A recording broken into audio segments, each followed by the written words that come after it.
المدثر کا آغاز ہونے جا رہا ہے۔ آپ حضرات کے سامنے سورۃ المزمل کی تشریح میں عرض کیا گیا تھا کہ سورۃ المزمل یا ایھا المزمل کا کیا ترجمہ کیا تھا ہم نے؟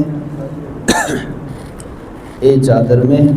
لپٹنے والے یا اے چادر اوڑھنے والے، پاک پیغمبر صلی اللہ علیہ وسلم کو خطاب ہے۔ تو یہاں پر بھی یہ جو مدثر لفظ ہے، مزمل اور مدثر، یہ عربی کا ملتا جلتا لفظ ہے۔ ترجمہ مدثر کا بھی وہی ہے جو ہم نے مزمل کا ترجمہ کیا تھا کہ ایک چادر میں لپٹنے والے، مزمل کا ترجمہ کیا تھا۔ مدثر کا ترجمہ وہ بھی سیم ہی ہے، معمولی سا فرق ہے کہ ایک کپڑے میں لپٹنے والے، ایک چادر میں لپٹنے والے پیغمبر اور ایک کپڑے میں لپٹنے والے پیغمبر۔ فرمایا یا ایھا المدثر، ایک کپڑے میں لپٹنے والے پیغمبر صلی اللہ تعالی علیہ وسلم، قم فانذر، آپ کھڑے ہو جائیے، اٹھیے اور لوگوں کو خبردار کیجیے۔ وربک فکبر، اور اپنے رب کی تکبیر بیان کیجیے، پروردگار کی تکبیر کہیے۔ وثیابک فطہر، اور اپنے کپڑوں کو صاف کیجیے۔ والرجز فہجر، اور گندگی سے کنارہ کشی اختیار کیجیے۔ ولا تمنن تستکثر، اور کوئی احسان اس نیت سے نہ کیجیے کہ زیادہ وصول کر سکیں۔ ولربک فاصبر، اور اپنے پروردگار کی خاطر صبر کیجیے۔ میں نے عرض کیا تھا کہ مکی زندگی میں صبر کرنے کا حکم دیا گیا تھا، کسی بھی حالت میں آپ صلی اللہ علیہ وسلم صبر ہی فرماتے رہے۔ فَإِذَا نُقِرَ فِي النَّاقُورِ، اور پھر جب سور پھونک دی جائے گی، یعنی قیامت کے دن، اس سے پہلے جب سور پھونک دی جائے گی تو فرمائے کہ فَذَلِكَ يَوْمَئِذٍ يَوْمٌ عَسِيرٌ، تو وہ بہت بڑا اور مشکل دن ہوگا، کن کے لیے؟ کافروں کے لیے۔ علی الکافرین، کافروں کے لیے بہت مشکل دن ہوگا۔ غیر یسیر، بالکل آسان نہیں ہوگا، یعنی کافروں کے لیے وہ مشکل دن ہوگا، آسان دن نہیں ہوگا۔ ذرنی ومن خلقت وحیدا، اب اس شخص کا معاملہ مجھ پر چھوڑ دیجئے جس کو میں نے اکیلے پیدا کیا۔ وجعلت له مالا ممدودا، اور اس کو مال دیا جو دور تک پھیلا پڑا ہے، اس کو جس کو میں نے مال دیا جو دور تک پھیلا پڑا ہے، اب اس کو میرے اوپر چھوڑ دیجئے۔ اب اس سے مراد کون ہے؟ مکہ کا ایک شخص تھا ولید بن مغیرہ، بہت مالدار شخص تھا، اور وہ تھا کافر مشرک، بہت مالدار تھا۔ روایت میں آتا ہے کہ اس کا جو مال تھا وہ مکہ سے طائف تک پھیلا ہوا تھا، اتنا مال تھا۔ تو وہ کبھی کبھی ابو بکر صدیق رضی اللہ تعالیٰ عنہ کے پاس جایا کرتا تھا۔ ایک مرتبہ وہ قرآن پاک سن کر یہ اعتراف کر چکا تھا کہ یہ ایک بے نظیر کلام ہے، اس جیسا کوئی کلام نہیں ہے جو کسی انسان کا کبھی بھی نہیں ہو سکتا۔ یہ ولید بن مغیرہ نے یہ اعتراف کیا تھا۔ تو اس سے ابو جہل کو یہ خوف ہو گیا کہ ولید بن مغیرہ کہیں مسلمان نہ ہو جائے، تو ابو جہل کو خوف پڑ گیا، چنانچہ اس نے ولید بن مغیرہ کو کے پاس جا کر اسے غیرت دلائی کہ لوگ تمہارے بارے میں اس طرح کی باتیں کر رہے ہیں کہ یہ کہیں مسلمان نہ ہو جائے۔ تم مسلمانوں کے پاس دولت حاصل کرنے کے لیے جاتے ہو، یعنی ابو بکر صدیق کے پاس یا دوسرے مسلمانوں کے پاس جو جاتے ہو، تم وہاں دولت حاصل کرنے کے لیے جاتے ہو۔ تو اس نے کہا تھا کہ آئندہ میں کبھی بھی ابو بکر صدیق کے پاس نہیں جاؤں گا۔ ابو جہل نے کہا کہ جب تک قرآن کے خلاف کوئی بات نہ کہو گے اس وقت تک ہم نہیں مانیں گے کہ تم نے مسلمانوں کے پاس جانا چھوڑ دیا ہے۔ ہم اس وقت تک نہیں مانیں گے کہ جب تک اس قرآن کے بارے میں نبی علیہ السلام کے اوپر جو قرآن نازل ہوتا ہے اس قرآن کے خلاف کوئی بات نہ کہو گے، کوئی طعنہ نہ دو گے یا کوئی بات نہ کہو گے، اس وقت تک ہم مطمئن نہیں ہوں گے۔ ولید بن مغیرہ نے کہا کہ میں نہ اس کلام کو شعر کہہ سکتا ہوں، نہ میں اسے کوئی اس کلام کے لانے والے جس کے اوپر لایا جا رہا ہے یعنی محمد صلی اللہ علیہ وسلم کو، نہ میں مجنون کہہ سکتا ہوں، نہ دیوانہ کہہ سکتا ہوں، البتہ میں اسے سحر جادو کہہ سکتا ہوں۔ اس نے کہا کہ میں اس قرآن کے بارے میں اور کچھ نہیں کہہ سکتا کیونکہ وہ میں نے اعتراف کر چکا ہے پہلے سے کہ یہ نہ کوئی جو ہے شعر کی کتاب ہے، نہ آپ صلی اللہ علیہ وسلم مجنون ہے، یہ کتاب جو ہے اس کی حقانیت ہے، اس کو تو میں تسلیم کر چکا ہوں، اس کی بڑی جو ہے حقانیت ہے اس کتاب کی، اس جیسا کلام کوئی کلام نہیں ہے، ہمارے ہم جو کلام بناتے ہیں، شعر کہتے ہیں، یہ اس سے بہت بالا تر ہے، یہ تو میں اعتراف کر چکا ہوں۔ البتہ میں اس کو جادو کہہ سکتا ہوں، وہ یہ ہے کہ محمد صلی اللہ علیہ وسلم کے بارے میں اس نے کہا کہ محمد صلی اللہ علیہ وسلم جس کے پاس جاتے ہیں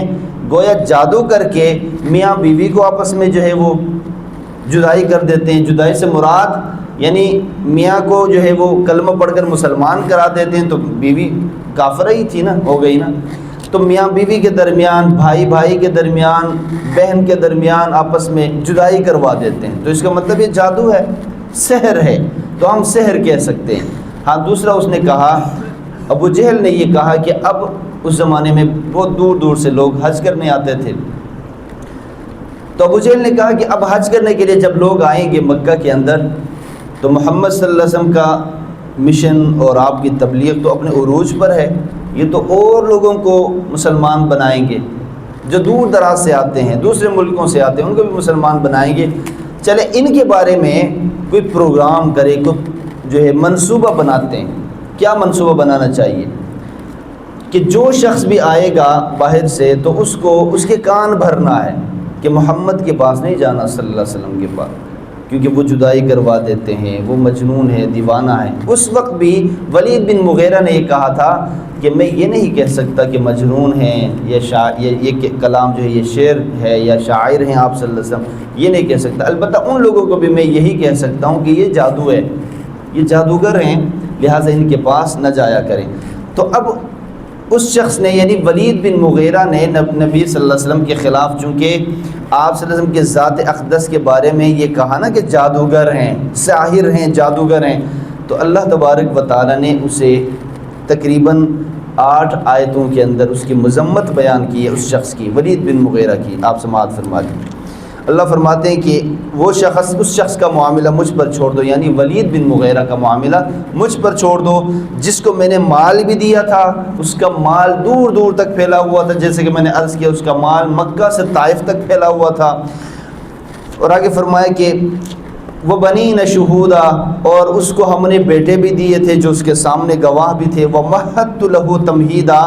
اور اس کے لیے ہر کام کے راستے ہم نے ہموار کر دیے تھے، ثم یطمع ان ازید، پھر وہ لالچ کرتا تھا کہ میں اسے اور زیادہ دے دوں، کلا ہرگز نہیں، انہ کان لآیاتنا عنیدا، وہ ہماری آیتوں کا دشمن بن گیا تھا، یعنی جو قرآن کا دشمن بن گیا تھا۔ قرآن کے بارے میں اس نے کیا کہا کہ یہ جادو کی کتاب ہے، یہ شاعر نہیں ہے، مجنون نہیں، لیکن البتہ جادو ہے، ساحر ہے، سحر ہے۔ سأرہقہ صعودا، ان قریب اللہ فرماتے ہیں میں اسے ایک کٹھن چڑھائی پہ چڑھاؤں گا، انہ فکر وقدر، اس کا حال یہ ہے، یعنی اب ولید بن مغیرہ کی مذمت بیان ہو رہی ہے۔ اللہ فرماتے ہیں اس کا حال تو یہ ہے کہ اس نے سوچ کر ایک بات بنا لی، یعنی سحر کے بارے میں کہ نعوذ باللہ یہ سحر ہے، یہ جادو ہے، اس نے سوچ کر ایک بات بنائی، فقتل کیف قدر، خدا کی مار ہو اس پر کہ اس نے کیسی بات بنائی، خدا کی مار ہو اس پر کہ اس نے کیسی بات بنائی، ثم قتل کیف قدر، پھر خدا کی مار ہو اس پر کہ اس نے کیسی بات بنائی، ثم نظر، پھر اس نے نظر دوڑائی، ثم عبس وبصر، پھر اس نے تیوری چڑھائی اور منہ بنایا، ثم ادبر واستکبر، پھر پیچھے کو مڑا اور غرور دکھایا، فقال ان ھذا الا سحر یؤثر، پھر اس نے کہا آخر میں کہ یہ تو ایک روایتی جادو ہے، یہ سحر ہے، ان ھذا الا قول البشر، یہ انسان کا کلام، یہ تو ایک انسان کا کلام ہے، اس کے علاوہ کچھ بھی نہیں ہے، سأصلیہ سقر، ان قریب میں اس شخص کو دوزخ میں جھونک دوں گا، وما ادراک ما سقر، تمہیں کیا پتہ کہ دوزخ کیا چیز ہے، لا تبقی ولا تذر، وہ نہ کسی کو باقی رکھے گا نہ چھوڑ دے گا، لواحۃ للبشر، وہ کھالوں کو جھلس کر رکھ دے گا، علیہا 19، اس پر 29 کارندے مقرر ہوں گے۔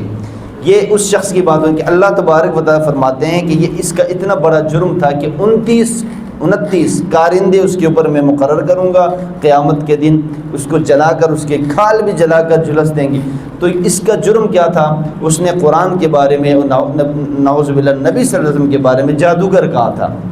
اس بات کی وہ تصدیق کر رہا تھا کہ آپ صلی اللہ علیہ وسلم مجنون نہیں ہے، نعوذ باللہ۔ مجنون جو لوگ دوسرے کہتے تھے نا، مجنون کس کو کہتے ہیں؟ دیوانہ، نعوذ باللہ۔ دیوانہ نہیں اس نے کہا، اور یہ کلام بھی کوئی جو ہے ایسا کلام ہے، اس کا اعتراف کر چکا تھا کہ یہ سب کلاموں سے بالا ہے، بہت وسیع و عریض کلام ہے، فصاحت و بلاغت کا مجموعہ ہے۔ ہاں البتہ نبی صلی اللہ علیہ وسلم کی ذات کے بارے میں اس نے کہا کہ جادوگر ہیں۔ ساحر کس کو کہتے ہیں؟ جادوگر کو، کہ دوسروں کے درمیان جو ہے نا آپس میں جدائیاں ڈلوا دیں۔ تو اللہ تبارک و تعالیٰ نے اتنی آیتوں کے اوپر اندر اس کی مذمت بیان کی، اور اس کو جہنم کے اندر اس کی سزا بتائی کہ میں اس کو کیسے سزا دے دوں گا۔ اس دن میں نے عرض کیا تھا کہ عرب کے اندر بت پرستی کا جو رواج جس شخص لے کر آئے تھے، اس کا نام تھا عمرو بن لوہی۔ عمرو بن لوہی، اس نے ایک ہی شخص تھا جس نے پورے عرب کے اندر جو ہے بت پرستی کو عام کیا تھا۔ وہ شام گیا تھا، وہ شام میں جب دیکھا کہ قوم عمالیق ایک بت کو جو ہے نا سجدہ کر رہے تھے، تو وہاں سے حبل نام کے ایک بت لے کر آیا تھا اور مکہ کے اندر خانہ کعبہ کے اندر گاڑ دیا تھا، لوگوں کو اس کی طرف دعوت دی۔ تو اس ایک شخص کی وجہ سے، چونکہ اس کا جرم بڑا تھا، اب رہتی دنیا تک جتنے بھی بت پرستی ہوں گے سب کا گناہ عمرو بن لوہی کے اوپر جو ہے وہ جا رہا ہے، اس کو جا رہا ہے، اور اس کو اتنا زیادہ سزا دی جائے گی۔ اللہ کے نبی نے فرمایا کہ میں اپنی آنکھوں سے دیکھ رہا ہوں کہ قیامت کے دن جہنم میں یہ عمرو بن لوہی اپنی انتڑیاں جو ہے نا رگڑ رگڑ کر چل رہا تھا، نعوذ باللہ، کیونکہ دیکھیں اس کا جرم اتنا بڑا تھا۔ اب یہاں پر ولید بن مغیرہ کا جرم اتنا بڑا تھا تو اس کو سزا بھی اتنی سخت ہوگی جتنی اللہ تبارک و تعالیٰ نے ان آیتوں میں بیان فرما دی ہے۔ اللہ تبارک و تعالیٰ ہم سب کو قرآن کے صحیح سمجھ عطا فرمائے۔